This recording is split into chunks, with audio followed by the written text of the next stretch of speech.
My name is Balazs Bobella. I'm from Hungary and I'm a 2 times world champion kayaker, and now I am coaching the Singapore national team here in Singapore. I'm 2 times world champion K4 200 meters, 2005 and 2007. Okay, and how was that competing in the World Championships? It was fantastic. Yeah. To win is always a great feeling. And this was the two most important thing in my life in paddling. When you went to the World Championships, did you expect to win? Actually, we went there to win, yes. So in 2006, when we came second, we were so disappointed, especially because it was in Hungary. So the home ground we couldn't win. It was a bit not so fun. So what did you do to make sure you won the next time? We tried to do our best, so we did the same thing. 200 K4 is our shortest race, so we had to concentrate a lot, we had to train a lot, we had to make a good K4, so it's not only the best paddlers, it have to be a team which can do well. What sort of training did you do yourself in those days?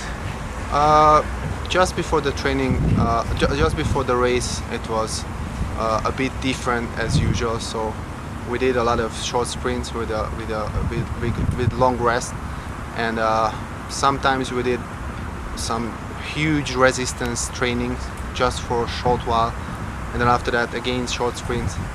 So something like this, and we had to rest a lot. That was really important at that time. Did you get into much weights training and things? Just before the race, just like a few, 1 or 2 months before the race, or even longer, 3-4 months before the race. The race training was not that important, but whenever we did race training, it was heavy weights and the same. So just a few reps and a lot of rest in between. Did you know you were actually going to win it before you won it? How did you feel in those last few moments? Actually, the last one, the 2007 one, was extremely close. So I usually when we won before that, I could feel it that we won. But at that time, I didn't know anything. So it was like we or the other boat. So it was extremely close. Okay. So it was, I think it was 0.02 of a second or something like this. So extremely close. So Okay. photo finish. And when you saw the scoreboard, what did you think? It was fantastic. Actually, our front pedaler, the front man, I don't know how, but he saw it that we won. So he was celebrating before we saw it on the board. So, and I was like, is it good to celebrate this fast, this early? It will be not fun if we will came second. So, but when I saw, I was extremely happy. Okay. And now you're national coach of Singapore. How did that happen? They were looking for coaches, and in 2008, when I couldn't qualify for the World Champs, and actually before that, like during that year and the previous year, I was helping my father team to coach, which is a junior team in Hungary. And then so after I couldn't qualify for the Olympic Games, I was thinking about coaching, and then just at that time there was a good opportunity to come here. They were asking for a young coach who had like good results as an athlete, and I wanted to come to see what can I do here. And are you happy with what's happened here? Yes, I'm really happy. So the team is fantastic. When I came here, I could be the K4 in K1. Now I have. I think the K2s can beat me already, and I'm not slower than at that time. So they are improving, but still have a long way to improve. So what are the 3 most important paddling movements? For me, the most important is the catch. So without a powerful front catch, the whole paddling is, I can say it's useless. Yeah. The next thing is the twisting. If there is no twisting, it's also something similar. And then one more thing, after exiting, the thing what they mustn't do is pushing their hands forward, like immediately after that. Actually, I can explain you what I mean. So the catching, okay, I will show you. I will show you like what I mean. Do you want to paddle? No, actually I don't need anything. I need this. You need this. So there are so many ways how to lift up this rock. Okay. One way is just lean forward and lift it up like this. This is one way. The other way is to lean forward and lift it up like this. But I think there are so many other ways. I think the best way to go down, like the legs have to be at this position, and then start to lift it up with the legs. If I need to lift it up more, then use the abs and the back muscles, and then at the end, if I really need to lift it up higher, then I can use my arms. So this is what I think is important in paddling. So everything has to start with the legs.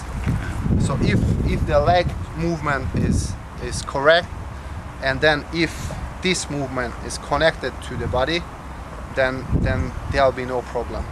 Okay. And then one more thing about this catching thing. If you have some amount of gunpowder, you can pour it down and you can light it and it will burn.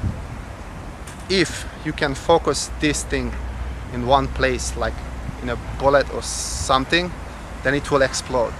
And that's what I think that's what we need for paddling. So if we can focus and concentrate all our power in the front catch, then it will explode. So it means we can put all the power there, and then it will mean that the boat will go fast, and then that's what we need to do, especially in team boats. So what's an example of a drill that you would work on to make sure you have power in the catch? We have a few drills, not only about the catch, because the catch, just only the catch is not enough. So if somebody can do that, it's still nothing. Have to work together with the body. So if the catch is there, after that have to connect the body. So need the abs and the lower back muscle to help to connect it together. And then when the legs will move, the butt will move on the seat, and the whole trunk will move together. It will mean the shoulder and everything will move together.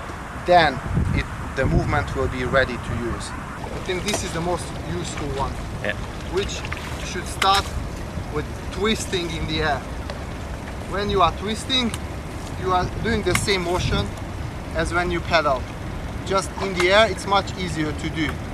So that's why I tell them to do this.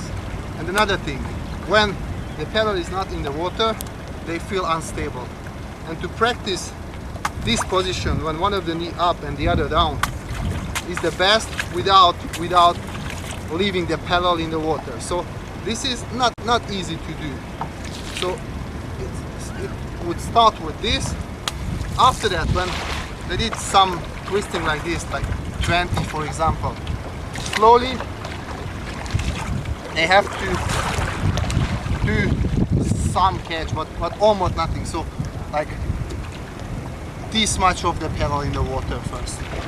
So, and then after that, deeper, and at the end, normal paddling, and with this movement in the.